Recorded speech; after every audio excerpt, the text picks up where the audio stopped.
What is going on, everybody? John Middlekauff, Go Low Podcast. Make sure you subscribe wherever you listen. It's on the 3 and Out feed, as well as Amazon AMP. Download the Amazon AMP app right now on your smartphone, as well as YouTube. Smash that like button, leave a comment, share it with your friends. A lot going on in the golf world. We will dive into it all. But first, can I tell you about my friends at Gametime? Here's what I need to do. Grab your smartphone and go to the official ticketing app of this show, Go Low. Gametime, fastest growing ticketing app in America. Download it, and when you sign up, type in the promo code GOLOW, GOLOW, and get $20 off your first pair of tickets. You want to go to a concert, Taylor Swift. You want to go to a comedy show, Sebastian Maniscalco. I can never say that name right. You want to go to a game, football. You want to go to an NFL game this fall? You want to go to a baseball game this summer? You live in Vegas. You want to go watch the Stanley Cup Finals? Use the promo code GOLOW, GOLOW, and get $20 off. Really easy to do. Can't recommend it enough. Go to your smartphone. Download the app yesterday. Do it right now. Promo code GOLOW.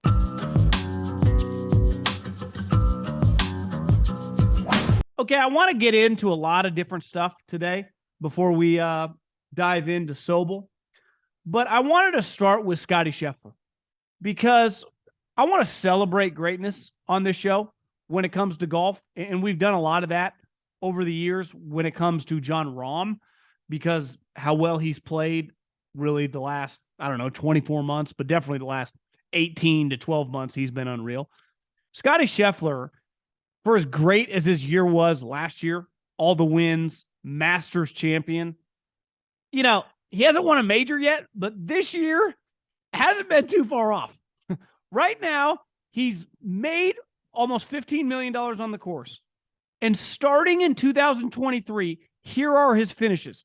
T7, T11, win in Waste Management, T12 at the Genesis, T4 at Arnold Palmer, win at the Players, 4th at the Match Play, 10th at the Masters, which was a disaster because he played bad on Friday, 11th at the RBC Heritage, 5th at the AT&T, 2nd at the PGA Championship, and as of 2 days ago, he finished T3 at the Charles Schwab. Here's the thing. When it comes to golfers, most guys not named Tiger, not named Jack, some of the greatest players of all time, but guys that win multiple majors typically do it within a couple year span. Look at Jon Rahm. He rattled off his 2 majors in basically 24 months. To me, Scottie Scheffler, I've been going back and forth who I'm going to bet on for the LACC US Open, who I want to just go all in on. I think he's got to be the pick. He's number 1 in shots gained. He's number 1 in shots gained off the tee. He's number 1 in shots gained tee to green. Really, the only issue with his game right now is putting. And look at those numbers I just rattled off. Even with a terrible putting season, he is fucking dominating. I think, listen, I expect him, Rahm, Cam Smith, or Brooks Koepka, if not 2, 3 of the 4 of them, to seriously be in the mix. I think Scottie Scheffler right now is the safest bet. You could argue Koepka is, but I see Scottie more on a weekly basis. And every single week, it's like, God, he's too tired. He's not going to have it this week. And then you look up at Saturday or you look up on Sunday, and there he is shooting 2 or 3 under and in the top 5. I saw an incredible stat today that if you had, from the start of this calendar year, and really the season starts in the fall, taken $100 and bet every single tournament on Scottie Scheffler to top 20 and rolled over your winnings each week, that's 14 events, you'd have over $20,000. Listen, no one is ever going to do what Tiger did again, right? That's not going to happen. We see how hard it is to win multiple majors in 1 year, but this guy feels like he's going to have a 24-month span where he wins 8 times. He won, 4 last year. He's won twice this year. So he's got a win or 2 left in him in multiple majors. And to me, that U.S. Open, I got that one circled. This guy is a certified ass kicker. And the only thing that hasn't worked, like we said, is the putting. Well, he's going to get hot with the putter. And hot is all relative. If he just makes a couple more birdie putts, makes some of those 10-footers, which Koepka always does, the long par putts, in majors, feels like he's going to win the U.S. Open. This guy is no longer a heater.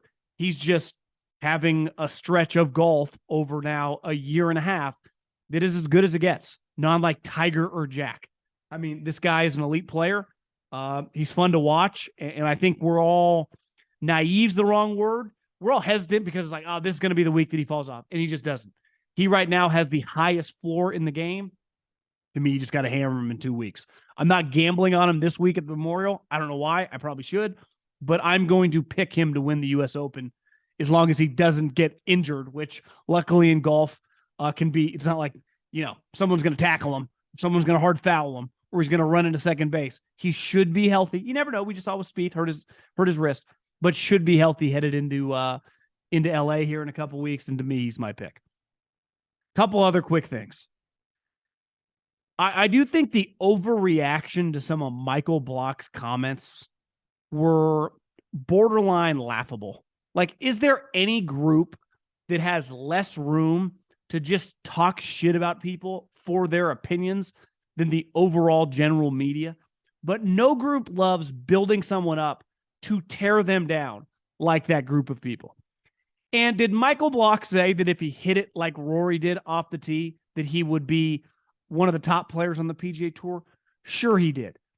But he doesn't talk for a living. He literally teaches golf out of a golf course in California that I've never heard of. He is just your run-of-the-mill PGA professional. I would say run-of-the-mill, high-end, because he's played in majors before. Had an impressive, just career doing what he's doing. Got the opportunity to have all these interviews. If I just had a 3-day stretch, I talk for a living. It's literally how I pay the bills. But if you told me for, 3 straight days, you're going to do 10 interviews a day with McAfee, the Dan Patricks, with people you don't even know, more than likely, I'm going to say something that I'd like to have that one back. Hell, I do 3 or 4 podcasts a week, and sometimes that wasn't right. I shouldn't have said that. I messed up that. Anyone listening to me knows, slip up all the time. It's part of talking. And did Michael Block say, quote unquote, something stupid? Who cares?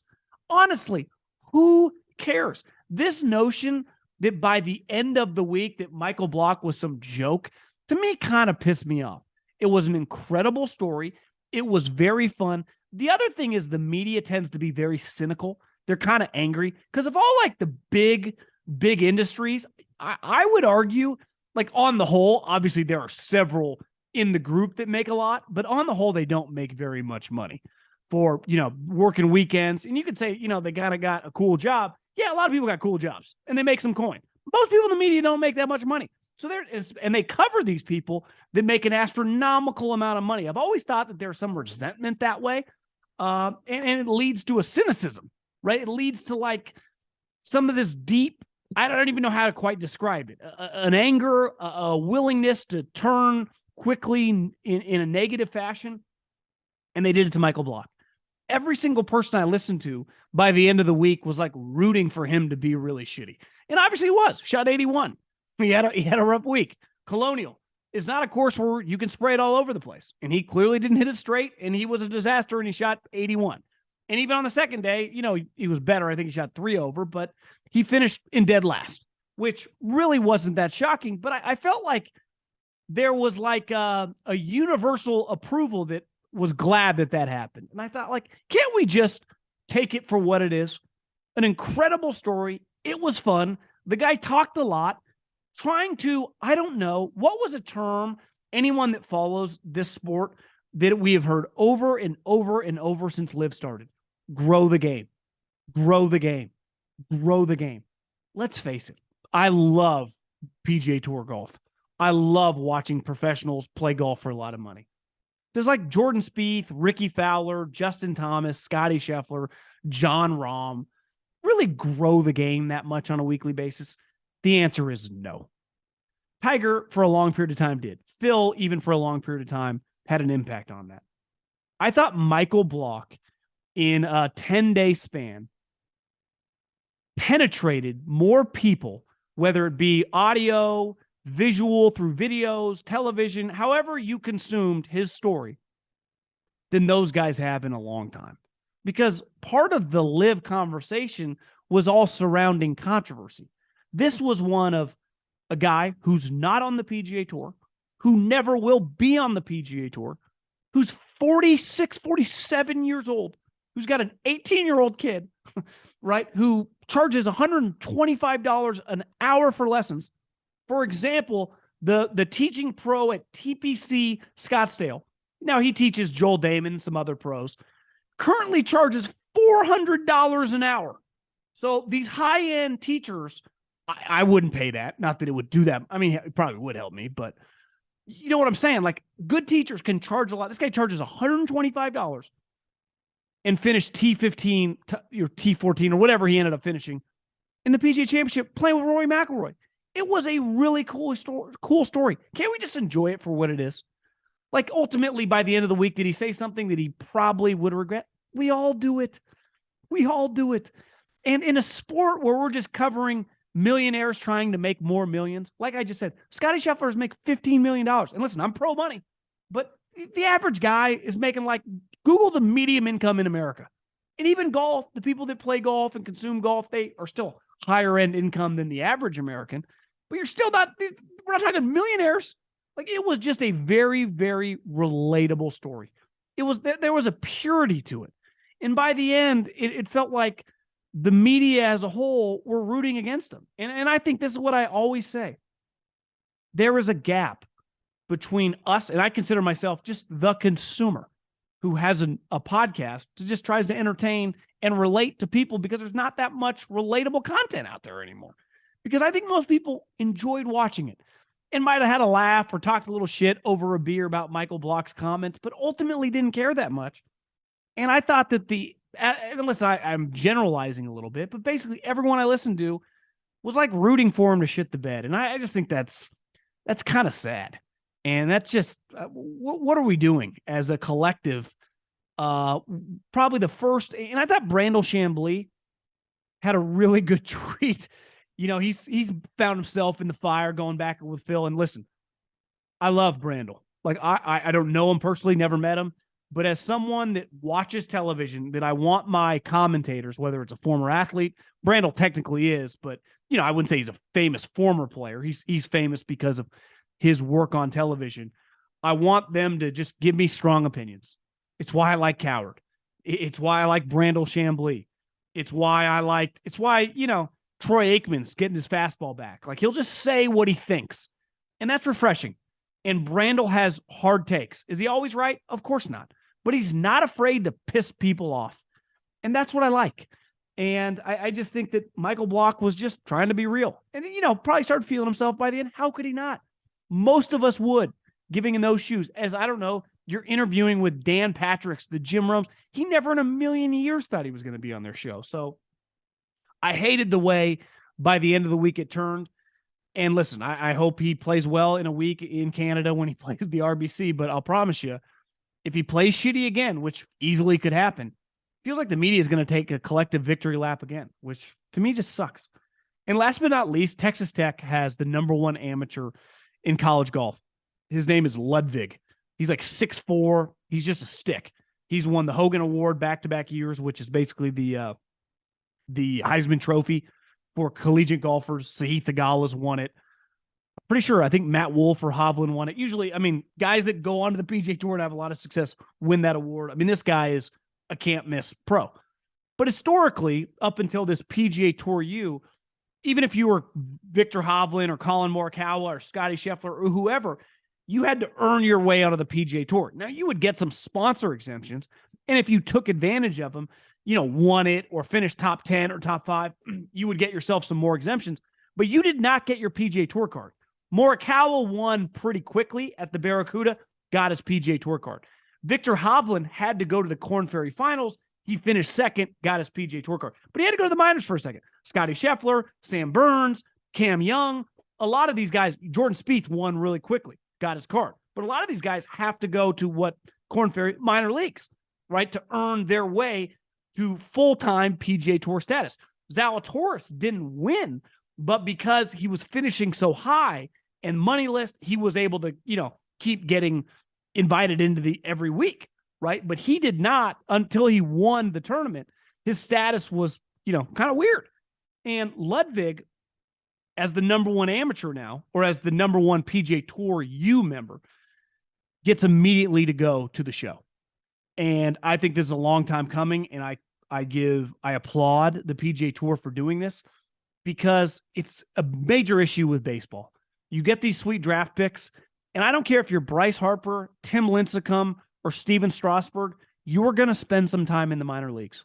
Where in football, when I draft Bryce Young or I draft CJ Stroud, they are my starting quarterback. And at minimum, they're in the NFL immediately. In basketball, Victor Wembanyama, greatest prospect since LeBron James. If this was baseball or historically golf, he would have to spend some time in the minor leagues.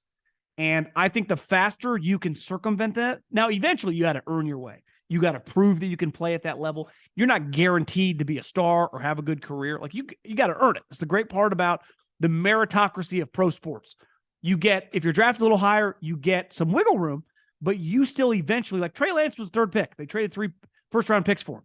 He's currently competing to be the backup, right? So Ludvig is going to get his spot, and he's got to prove that he can play. Hovland, Morikawa, Spieth, Justin Thomas, when these guys got their opportunities, they took advantage of it. But I like that you immediately come up and Ludvig gets the rest of this year as a full-time PGA Tour member. He will make his debut at the RBC Heritage, and then next year gets full-time membership, which to me is a no-brainer. Pretty cool. Looking forward to watch this guy play. I know Tron Carter of NLU has been banging the table forever. I know, I know some people in the business that are in business now with him that are very, very excited. They think this guy's the real deal. I'm excited to watch him play. And I just think ultimately this was the right move by the tour to try to take advantage. And some people, Sobel said that this was already in motion before Live Golf. Whether it was or wasn't, to me, this is just the correct move. You want your stud young players involved where the money is, playing the better players as quickly as possible. Now, if they can't hang and they can't figure it out, they got to go back and figure it out. Part of the deal. And just because you're great in college, like for every great college player, a lot of guys, Max Homa was a national champion in college, individual. It took him some time to figure it out, and look at him now. He's one of the best American players. He's one of our top Ryder Cup guys. So not everyone is on the same path. Some guys, Colin Morikawa, ready to roll immediately. Some guys, Wyndham Clark, Max Homa, takes them a little more time. So I'm just fascinated to watch these guys, and I love this new mechanism to get guys immediately playing with the other big dogs. Okay, back again with Sirius XM extraordinaire, golf aficionado, gambling dominant picker, who I see might have had a name that I didn't quite see coming this week, but I've been telling him about this guy. He's been flying a little under the radar. Can't chip, now he can. He's a pretty good player. My man, Jason Sobel. Cracking, bro. What's going on? You didn't even mention the fact that, as soon as I actually win a bet, I'm sending you screenshots on Sunday afternoon. that is very true. I was that guy on Sunday because I was sitting there sweating Emiliano Grillo, making the worst double bogey of his life. And then like letting kids, I look in the aftermath, it's like, oh, that was really cool. Like, take the pressure off and invite some kids to hop over the fence and hit some balls on the range with you. If he loses, we're sitting here going, how are you doing? Don't warm up. Like, you just made a double. Like, go figure out your swing a little bit. Don't worry about the kids that are sitting over there. In any case, it all worked out. Yeah, I was I'd never even heard of the guy before, but I was rooting for Peaky Blinders. The dude, a Hall with Harry the hat Hall that could have easily been put in, been one of the brothers in Peaky Blinders and just killing people left and right. But he fell apart a little bit. Yeah, I'm not a Peaky Blinders guy. I haven't seen it, but he looked like like Bryson's English cousin when Bryson was wearing those hats. And a lot of people have said about Bryson, like, man, he puts on a normal golf hat and he becomes instantly more likable without the tam o'shanter, if we're gonna get technical there. But Harry Hall seems like a likable guy. He led for most of the tournament and just kind of didn't get it done on Sunday, but he'll be there again. Good putter. Okay, Bob, you want to dive right into Michael Block in 2 weeks as RBC odds, or you want to push that one back a little bit? Boy, how can we get? I mean, Joel Beal of Golf Digest wrote a really good piece on this. That the meta dive on the Michael Block. Like everyone loves Michael Block, and then here's our society, which is we can't keep ourselves from hating anything after 2 days. So Michael Block, who's already at his 15 minutes of fame, in his 16th minute, now everybody hates him, and there's backlash against Michael Block. Then there's backlash to the backlash. Then there's backlash to the backlash of the backlash. And it's like everyone's going back and forth, like yelling about Michael Block. So it's like, I don't know, man. Like he's a PGA pro. He played well. He got some exemptions. He said some stuff he probably should have said. Hey, if I could hit it as far as Rory, I'd be one of the best players in the world. Nah, he probably wouldn't be. He'd probably still be a club pro that hits it a long way. But look, I mean, it's not like he's got a PR team helping him out with these hundreds of interviews that he's doing after all this stuff. So give the guy a little slack here. It's just not even that serious. Like for everyone, I was listening to Smiley Kaufman yesterday, kind of being like, it irks some players on the range. It's like everyone fucking relax. I mean, you guys are never going to see this. You got to see this guy maybe twice the rest of your career. I would understand if Ludvig, or some random young guy said that. Okay. But Michael Block, can you guys chill? I mean, can everyone just take a chill pill? This is not Patrick Reed saying, I'm one of the top 5 players in the world. And us going, well, there's him, and him. Which one are you better than? Because there are 5 really good, accomplished players. This is Michael Block in his 37th interview of Tuesday afternoon last week going, yeah, you know what? If Rory, if I could hit it like Rory, yeah, I'd be one of the best players. I don't know. Like, you're supposed to think like that. Like, what golfer is like, hey, man, if I could hit it a lot further, I'd probably still not be that good. I'd be okay, but I just hit it further. I'd also say this: if he had looked Dan Patrick in the eye or said it on the Golf Channel set, if you're on the Ripper Magoo podcast, I give you a little. You're allowed to say some crazy shit. I mean, this is what is the Ripper Magoo. I follow Bob on Instagram, but he said it on the Ripper Magoo podcast. So everyone, just let's chill. I mean, really, like, and by the way, and I love Smiley. There are no guys on the range at Colonial going like, man, I'm so pissed at Michael Block for saying that. That really irks me. Like, nobody cares. Nobody cares. This is such a 2023 social media type of, argument where, look, I try to stay off Twitter for, at least part of the week when, once we've got all our predictions and stuff done, like once we get to Thursday, I'm like, all right, I'm going to watch golf. I'm going to play golf. I'm going to stay off social media. Have a life. Yeah, have a life. I sort of missed it. This is the kind of thing that people who live their lives on social media are like, I'm incensed that Michael Block would say such a thing. Over yourself. Go outside. Well, one guy who can be a little edgy, and he's been beating this drum, it feels like, for, I would say, 6 months-ish, is Jon Rahm, who now really the big dog, him and Rory, but he's, it's weird. Like Rory was more outspoken last year. Now he's quieted down. Rahm's just kept pedal to the metal. Easier for him to keep talking. He's playing well this season. Mm-hmm. Just talked about the Ryder Cup, and I think he was specifically talking about Sergio, but I think he just represents, like, who cares? Just whoever our best 12 guys are, I don't care where they play. We talked last week about Koepka, who currently is second and feels like he's unique, right? Because he's well liked by the guys. So it's not one of those where, and there were rumors that, he had talked to people. I don't even think there were rumors about like how he could get back. And it feels like, it's trending. If he has another top 5 in one of these last 2 majors, he's going to be on the Ryder Cup. Unless you think I'm speaking out of turn on that one, but Jon Rahm, the live thing with the Euros is a little different because those guys feel like talked way more shit for the guys that could still, especially Sergio. Like Phil's not going to be on the Ryder Cup, right? Bryson's not going to be on the Ryder Cup, but Sergio is a guy that I clearly Rahm would pick. Like I want him on, but he is kind of, eviscerated everyone with his comments. So I do understand it's a weird position, but like John's saying, who cares? This is separate from all the stuff that he's been talking about.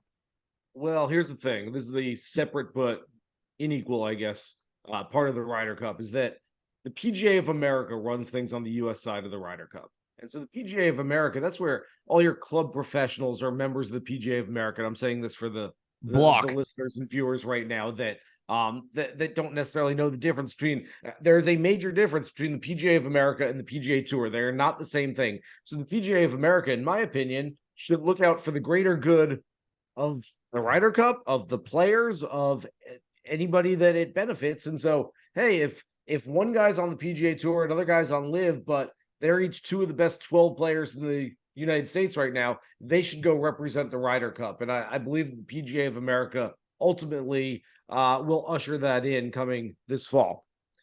The other side of this is that the European Tour, now called the DP World Tour, runs the European side of things for the Ryder Cup. They don't have a sort of, I guess the RNA over there is sort of like the PGA of America, although it's more like the USGA over here. There's a lot of like intrinsic similarities and differences between it, but the European Tour runs that side of things for Europe. And so they have a direct connection and a direct benefit and into what happens at the Ryder Cup. I mean, my buddy Bob Harrig, back when he was at ESPN, now Sports Illustrated, wrote a piece years ago breaking down the financial impact of the Ryder Cup on the European Tour, and essentially wrote that the European Tour wouldn't exist if it wasn't taking in all the revenue from the Ryder Cup every 2 years. And so this is a major, major driver for them. So what you're having on the European side is guys like Sergio Garcia and Ian Poulter and folks that have been a part of Ryder Cups for years. Henrik Stenson, of course, who's supposed to be the captain this year, have left for Live, and there's a true divisiveness between Live and the European Tour. And so I think it's harder for them to look at these players and say, hey, objectively, you're one of the 12 best players from our continent. You should be playing. Instead, it's you've left our tour, and so we have that has a direct impact on us, and we're not going to let you play. It's a maybe small but very consequential difference to the PGA of America running the U.S. side of things, and that, you know, the PGA of America shouldn't and hopefully doesn't have necessarily a bias towards the PGA Tour players over the Live players. I can see it, though, from the European side. Yeah, well, let's transition into this week. And when you look at really the next 3 of the next 4 weeks, you got Memorial Elevated Event, week off next week, beside for Michael Block at the RBC. And then you got the U.S. Open, and then the Travelers now looks like it's an elevated event because the purse is $20 million. So this is where Phil was tweeting about last week, like, you know, say what you want, but our schedule is just a little easier on everybody. I think Homa and Finau only the 2 top players this week that are out. I mean, a lot of the big names. Scottie Scheffler plays all the time. So I don't know if Justin Rose is a big name. He's a guy that I like this week. I had written down on my list, and then he's not showing. So yeah, but it's I mean, a large contingent of the guys that we're going to be talking about heavily in a couple of weeks at the U.S. Open are playing this week. So, and this is a big deal. I mean, it's been a big deal my entire adult life, this tournament with Jack and the course. You wrote about, you know, a lot of names, maybe not quote unquote long shots, but longer numbers than we've seen so far earlier this year in Rahm and mainly Rahm and Scottie in all these tournaments. You can get guys anywhere from 20, 30 to almost 60 to 1. You know, beside, we'll get into your pick, but just some names that you like this week, kind of in that 30 to 60 range. Yeah. So first of all, wait, what was Phil saying? Like Phil saying like the schedule is easier on Live. Phil, you know, it's hard to follow his tweet storms because he's been aggressive, I'd say, these last couple of months. That just the schedule of Live has helped guys be fresher and peak for majors in terms of the double down on the PGA Tour schedule this year is wearing guys out. I mean, they've already been to Australia and somewhere in the Far East. And they're going around. I don't know. They're not playing as much golf. I mean, I flipped channels on Saturday because, like, on my YouTube TV, CW is right next to CBS. And it was Harold Varner on a par 3 with water to the left, which I think is the Potomac River. And it had like Kodak Black just blaring. I mean, you could barely hear the announcer. It was crazy. I'm like, this is wild, you know, not that anyone's watching. What is the Venn diagram of people watching Live that at that moment who could name the artist that was playing in the background? It had to be slim because I don't think many people are watching the thing, first of all. Look, it's fine. I walked with a few guys that I've become friendly with on Live on Wednesday during practice round at Oak Hill for the PGA Championship, and there wasn't like they were playing with a PGA Tour player that they're friendly with. It wasn't like, man, we're gonna beat you and Live sucks. Like it's just sort of they went and did their thing, and everyone's like, okay, yeah, I get it. It kind of makes sense for you. It does make sense for me. I look, I don't have a problem with what Live is. For those who like it better than the PGA Tour, as I've said a million times now, I'm happy for you. I'm happy that you found something you like. That said, let's not turn this into, Phil going, oh, well, the schedule's better. And, if you're playing Live right now, you have to play 14 events this year. If you're playing the PGA Tour right now, you have to play 15 events this year. More of the Live events are international than the US events. I to sit here and go, oh man, it's easier. And by the way, if the Live players weren't playing well at the major championships, the narrative would switch to, man, these guys just started getting battle tested enough and they're not playing. Instead, they are playing well, and it's, man, the schedule is really nice. These guys can stay fresh going into the major championship. Really, there's a bunch of really good players on Live. They played well. Cameron Smith might wind up being number one on my list for the US Open in a couple of weeks because I really like him there. Agreed. Brooks Koepka, obviously, he's Brooks Koepka. It doesn't matter what tour he's playing. He can play no tour. He can play 4 times a year, and he would be up there at the major championship. So to sit here and credit Liv's schedule, it feels definitely gone off the deep end with some of this stuff. For as much as I like Phil, it's getting a little ridiculous. But that said, back to the Memorial.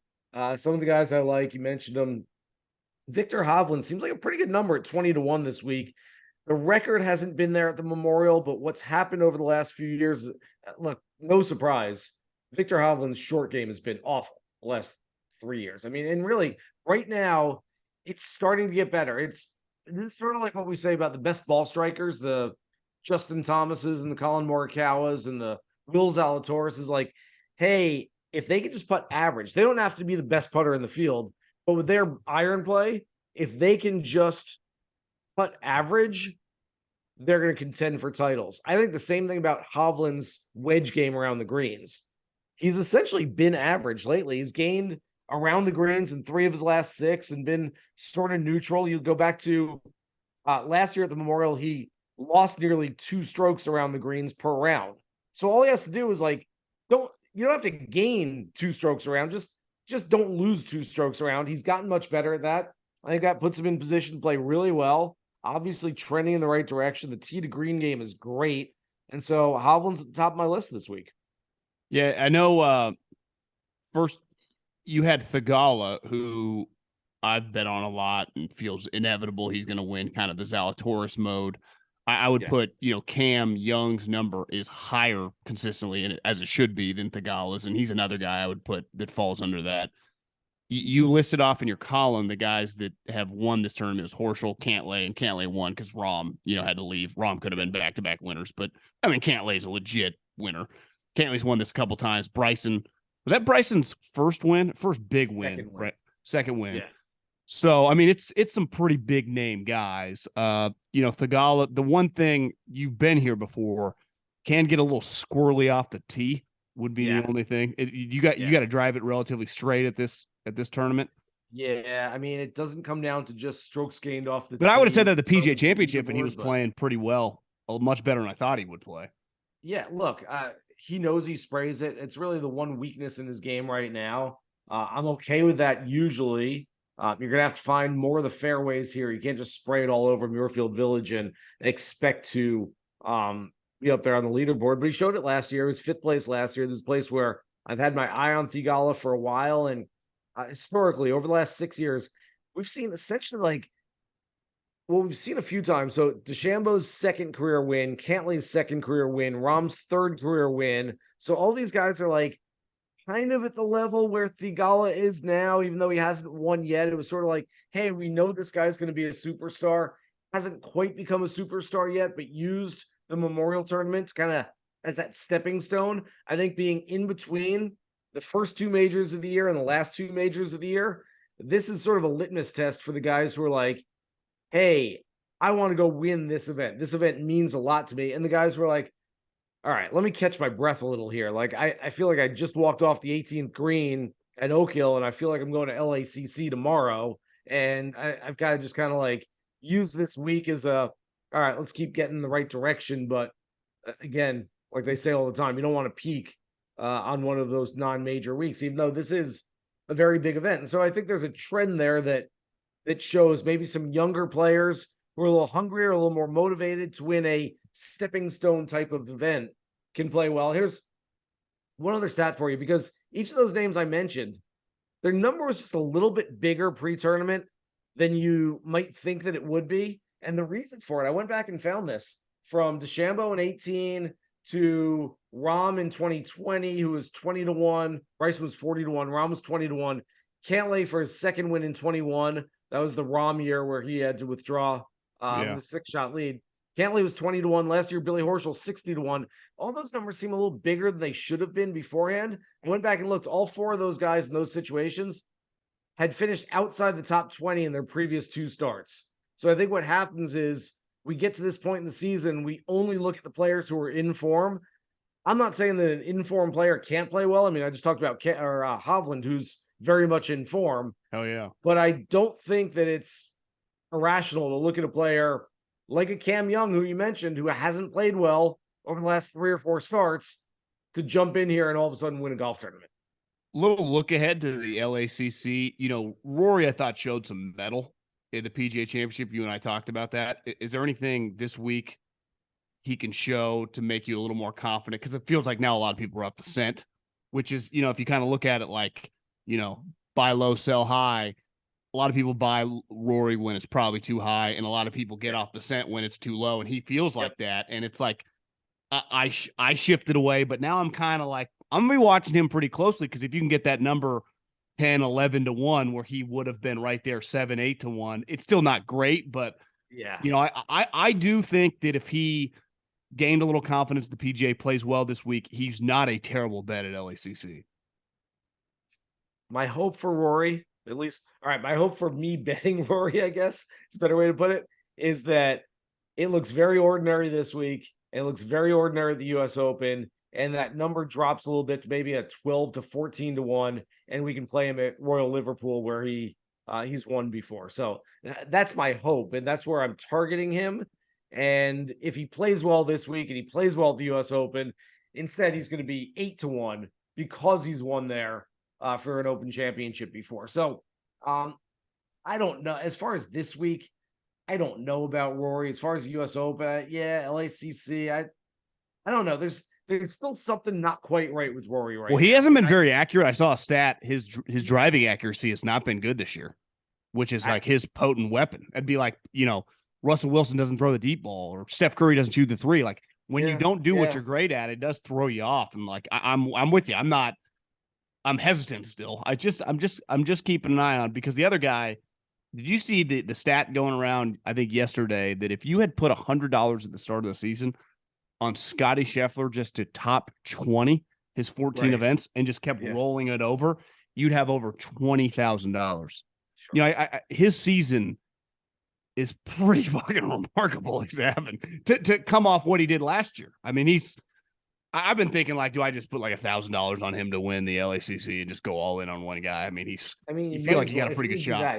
If you're going big, just take Scottie Scheffler. You're right. Bet him top 10 every week. Yeah, because that's what he's doing. I mean, or take it and go like 25% to win, 25% to top 5, and like 50% to top 10. There you go. Yeah, exactly.